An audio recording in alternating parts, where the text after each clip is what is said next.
Hi there. My name is Evelyn Castillo-Bach, Executive Director of Balanced Justice Network based here in South Florida. In this segment of my podcast, I'm going to continue to report to you curated excerpts from the Miami Herald that captured the level of malfunction, lack of integrity. I'm trying to avoid words like corruption, but actually the Miami Herald and cite sources if they do that. But I don't want to go there. I just want to read to you what their findings were. And you decide. You decide whether the leader of the Miami-Dade prosecutors, Catherine Fernandez-Rundle, should be held to account. Should be held to account. Now, around this time last year, a lot of stuff came to the surface. And one of them was this case where two prosecutors on a death penalty case were thrown off a case by the judge because she discovered prosecutorial misconduct, and specifically discovered that the prosecutor had for years kept an informant in the Miami-Dade jail. Now, normally what happens is if you get convicted, you're sent to prison, state prison, to serve your sentence. This didn't happen in his case. He was kept in Miami-Dade jail. And let me tell you, conditions in the jail are much better than they are in a state prison. But he was kept there to be an asset, an intelligence asset, an informant, to listen, hear, report back. I'm going to read you excerpts. An article that appeared last year and was updated this year, early this year, in the Miami Herald. Actual topic, the title of this article, in case you want to research it, is "They Wanted Justice for Their Murdered Sons," with a plural. Miami prosecutors befriended the killer. That's right. So here we go. Derek was the firstborn, the only boy in a family of 7 girls. Brandon was the baby in a large family. The teenagers died in a spray of gunfire. One toppled over the other on a sidewalk next to an ice machine in Liberty City.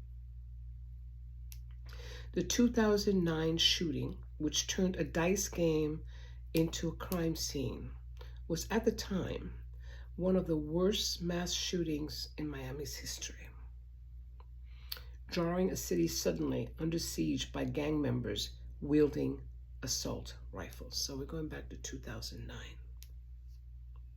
It's a long time ago. We're in 2025. This article was written in 2024. In any event, nearly 16 years later, in other words, 16 years after these two youths were gunned down, nearly 16 years later, the Miami Herald writes, nearly 16 years later, the teenagers' murders are receiving new attention. Why? Because of reporting by the Miami Herald.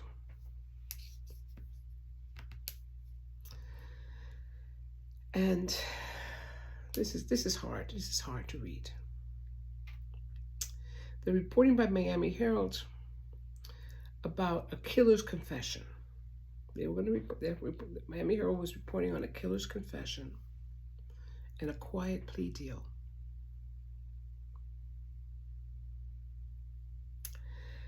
It turns, the Miami Herald reports that the prosecutors turned, this is a quote, the prosecutors turned one of the two triggermen into a jailhouse asset and gave him special treatment even as he continued to commit violence. This is a quote. The parents of one of the young men who was killed and the parents of the other young man that was killed, one was 18, the other one was 16, were outraged when they learned from the Miami Herald that the Miami-Dade prosecutors had allowed this other individual to get away with their son's murder as part of a plea deal in which he received 25 years for 2 different murders and no time at all for the other killings to which he confessed. Now, this is something, like I said, this is really hard. It's hard to think about. It's hard to read. So you have 2 youths that were gunned down, and one of the trigger men,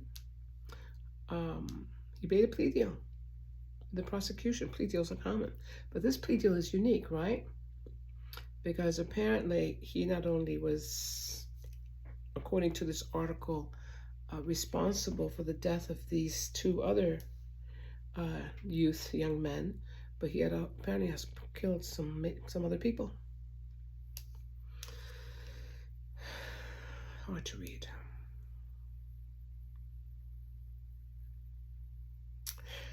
The article reads, and this is a quote, that based on his admissions, ...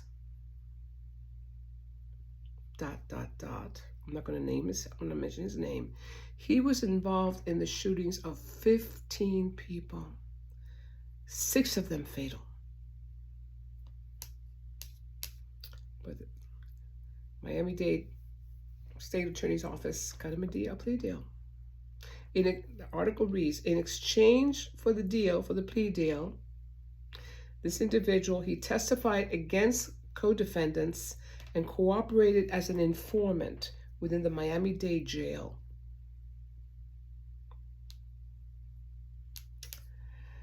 Yep, that was the deal. After the Miami Herald started researching this and snooping around,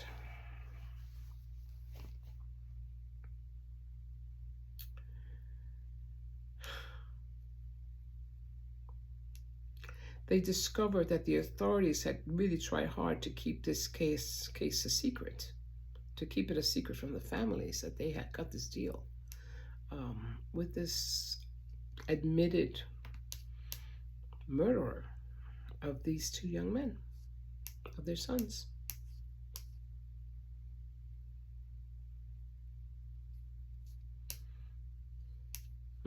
Unbelievable. Anyway, the informant, who at the time of this article was written last year, was 34 years old. The article writes, he was kept in the county jail for more than a decade. Remember, I told you, being in jail is a lot nicer, more pleasant than being in prison. Conditions are, you have air conditioning, you get fed better food, you're not exposed to the level of violence that you get exposed to in a state prison. You're treated with greater respect by the staff, by the officers, than you would in state prison. State prisons are, Florida Department of Corrections state prisons are notorious for their brutality. Notorious. Anyway, he was kept in the county jail, Miami-Dade County Jail, for more than a decade, the article says, quote, turning over information on other inmates and crimes while he was pursuing a potential sentence reduction. So not only did the plea deal cut him this deal where, I mean, after killing all these people, I'm assuming that he was probably a good candidate for you know what, but okay. So when the Miami Herald discovered this, that's when he was finally moved to state prison.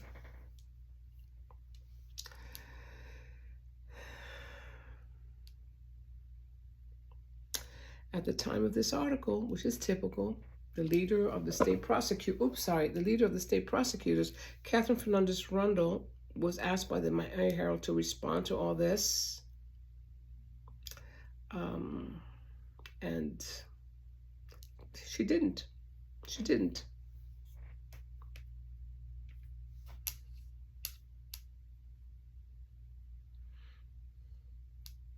The article reads as follows. The violence of January 23, 2009 still haunts the broken families of the dead and the survivors. Deborah Robertson was among the 9 people shot that night outside Brenston Market at Northwest 70th Street and 15th Avenue in Liberty City. She says she saw mass shooters come around the corner of the building on foot and open fire. One had an AK-47. The two that got hit, she says, speaking, the two that got hit near me, one was dead on scene. And the other one's face was damn near ripped off. And he was crying for his mom. And that's the one I see all the time. I can't get the picture out of my head. He was crying for his mom.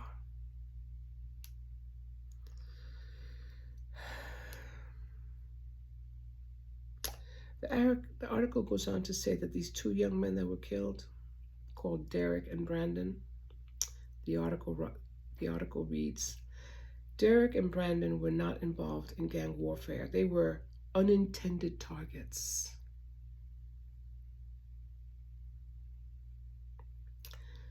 The informant, the ones that the prosecutors gave the sweetheart deal that remained at the jail for a decade, he was one of the shooters that day.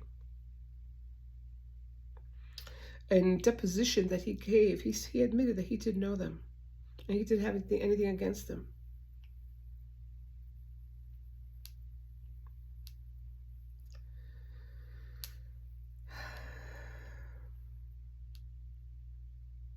Anyway, it's one of those stories. And of course, what makes this so disturbing is that the Miami-Dade state attorneys, the prosecutors, decided to give the shooter a deal where he would stay at the Miami-Dade jail and gather information that the prosecutors could use in other cases. That's incredible. You see the pictures of these young men, and it's really tough. It's very tough to see this, that these prosecutors thought it was okay, that somehow this was okay.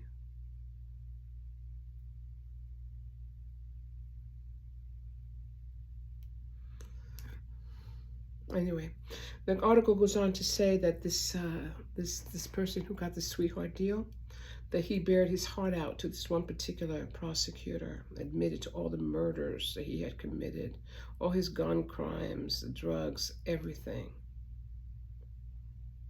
And he did all that because the article says he wanted to see whether he could get out of a life sentence or a death penalty. That was his motivation. Understandable enough, I guess.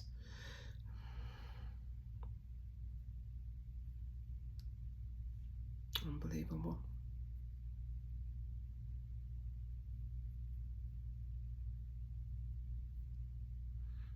Incredible. I apologize.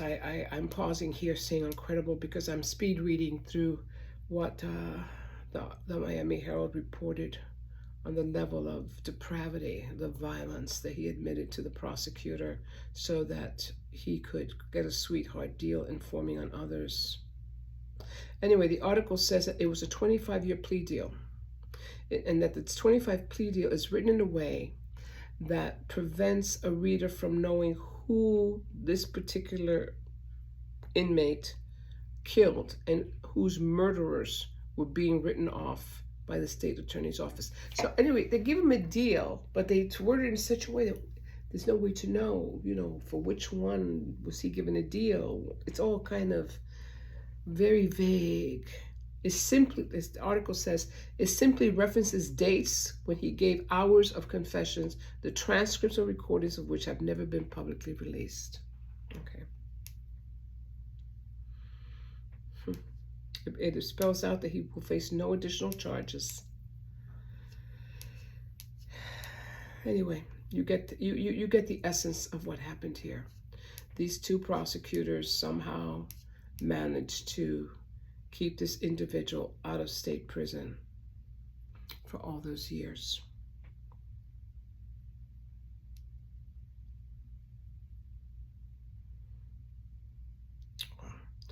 And in the end, the state attorney's office told the parents that they could not promise that this individual would not get released, would not leave prison on early release. They couldn't promise that that would not happen. Apparently, the nature of the deal is such that It looks like this man is not going to spend life in prison. Amazing. My name is Evelyn Castillo-Bach, Executive Director of Balanced Justice Network. Thank you for listening.